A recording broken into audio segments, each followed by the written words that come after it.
G'day! Welcome to the Drive-On video series on Western Australia. Sit back and relax and join us for a drive-on experience in this beautiful, diverse land. Drive-On offers you a taste of Western Australia's never-ending beaches, spectacular ancient gorges and waterfalls, and a huge variety of native animals, fish, birds and wildflowers. See the wide open spaces, blue-green oceans, massive starlit skies at night, and the big smiling faces of the locals. So jump in. Fasten your seatbelt and drive on.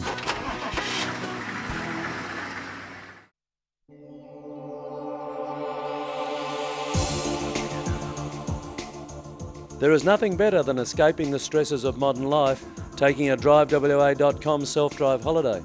But please drive safely. We want to see you get back. We've compiled this DVD to help you with some specific safety issues, but please refer to our website for the more detailed information you'll find there before you leave home. We also recommend a couple of other publications.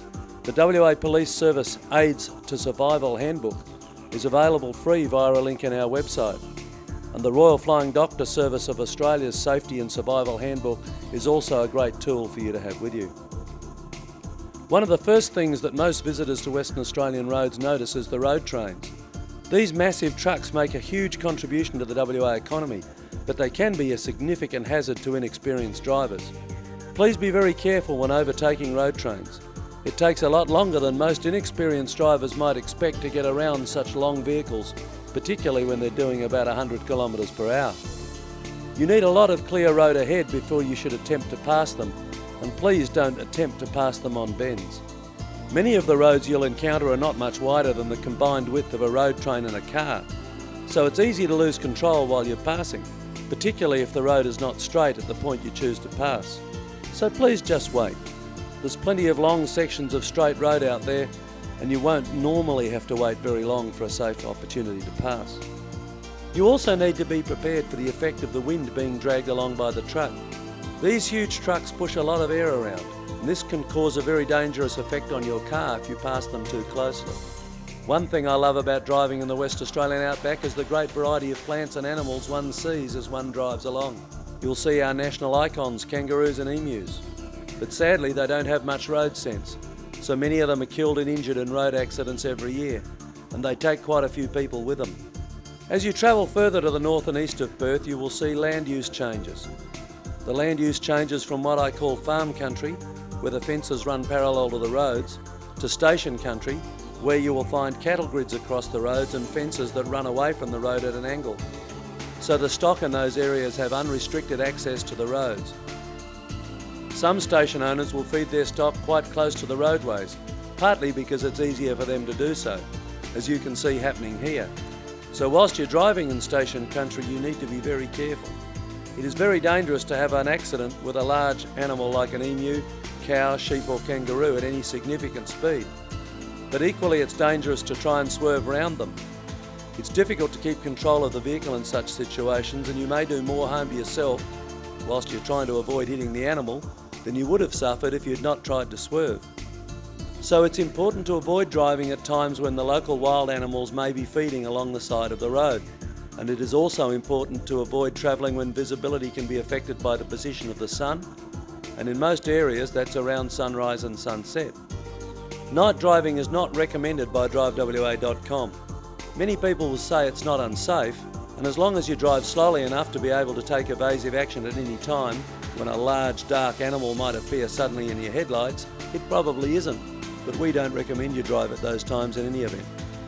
There is not a lot of rain on average over the year in many parts of Western Australia, but in the northern wet season occasional bursts of very, very heavy rain and flooding occur, during which time the rivers and creeks fill quickly and flow swiftly. And sometimes this can happen even when there's been no rain at all in the area affected by the flooding. The great northern rivers run many kilometres to the ocean, so just because it's dry where you are does not mean that you cannot be affected by floods coming from catchment areas hundreds of kilometres away. As you drive along the roads, you may see flood depth markers like these. They have numbers marked on them in metres. If you have to drive across water, please always stop beforehand and check the depth and flow carefully on foot before you attempt to drive it. If there is any doubt at all about your vehicle's ability to make the crossing, please don't attempt it. In areas where there are crocodiles, it can be very dangerous to check the depth of water on foot. So if you are in any doubt at all, stop and if necessary go back and wait for the floods to subside. If you're driving into the Aussie Outback and you drive off bitumen roads, then you need to take some additional precautions and you need to ensure that your vehicle is particularly well prepared. Please consult the drivewa.com website for lists of things to take with you and for people who can help you prepare the vehicle. If you have no experience at all at four-wheel driving, it's a very good idea to go on a course to learn the basics. The drivewa.com website has details of people who can provide you with excellent courses at reasonable rates. And you should also take advice from professionals like Rob Robson at Robson Brothers 4-Wheel Drive and from ARB at Osborne Park about your vehicle and the equipment that you may need. Many international visitors assume that their mobile phones will work throughout Western Australia. In fact, most mobile telephones will not work in most areas outside the large regional centres and towns. CDMA and satellite telephones have a much wider range, and even though they may be expensive, they could save your life.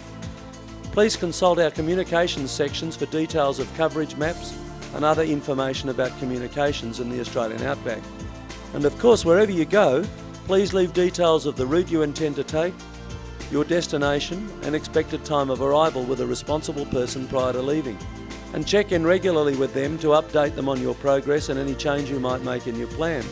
So have a great time driving WA, and remember, do not drive tired. Oh, you're back! Why not have a look at the other videos in our West Australian series at driveon.com.au. And if you would like to plan to visit some of the world's most beautiful places, log on to drivewa.com and plan your escape today.